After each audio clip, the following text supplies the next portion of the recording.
नमस्ते सभी को। मैं नीलम अग्रवाल अपने चैनल वैदिक वास्तु से अपने सभी दोस्तों का बहुत बहुत स्वागत करती हूँ।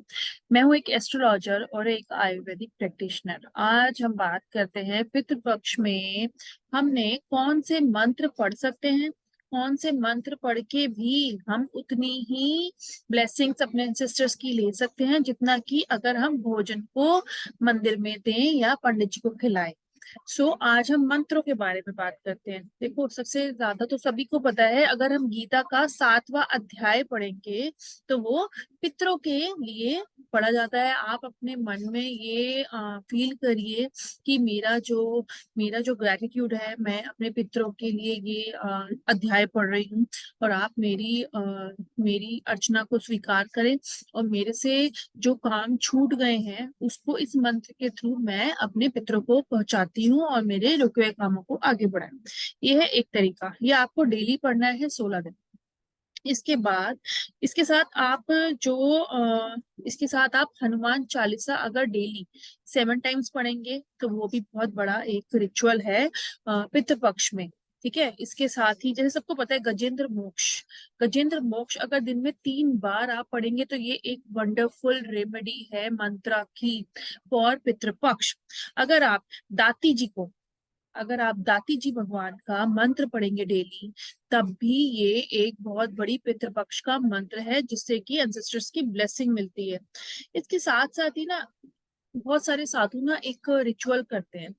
अगर आप इन 16 दिन में कभी भी क्रोस को 1.25 किलो उबला हुआ चावल चीनी के साथ थोड़ा सा, जब वो चावल ठंडा हो जाए उबला हुआ, फिर आप उसके अंदर थोड़ी सी चीनी मिलाएं और फिर अगर आप उसे पंछियों को या क्रो को ऑफर करेंगे तो ये भी एक बहुत बड़ी रेमेडी है।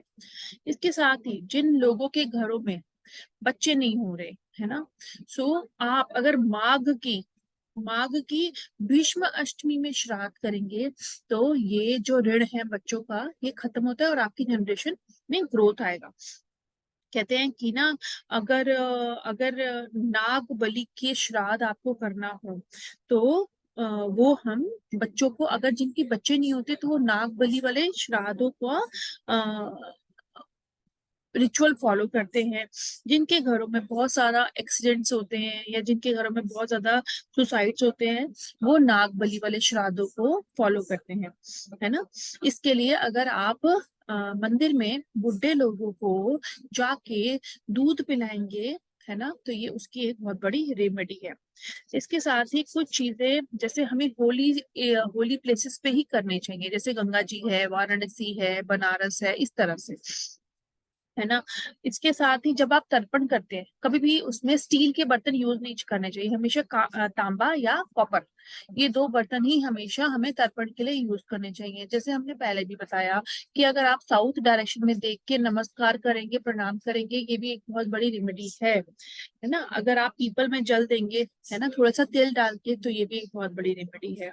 अगर आप विष्णु सहस्त्र नाम पढ़ लेंगे डेली सुबह 4 बजे, तो ये एक बहुत बड़ी रेमेडी है। लेकिन ये आपको डेली करना है। अगर आप पढ़ नहीं सकते तो आप इसे सुन भी सकते हैं, तो सुनने में भी एक बहुत बड़ी रेमेडी है।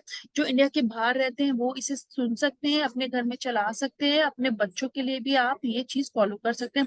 आपके बच्चे भी अगर विष्णु सहस्त्र नाम सुनेंगे तो उनको अपने एंसेस्टर्स की ब्लेसिंग मिलेगी।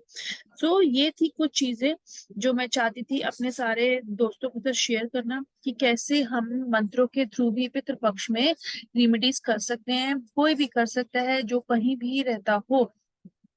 तो ये थी कुछ सिंपल रेमेडीज। अगर आपकी कोई क्वेरी है तो आप मेरे वीडियो कमेंट सेक्शन में लिख सकते हैं, मुझसे कंसल्टेशन ले सकते हैं। Thank you so much. This is Neelam Agarwal.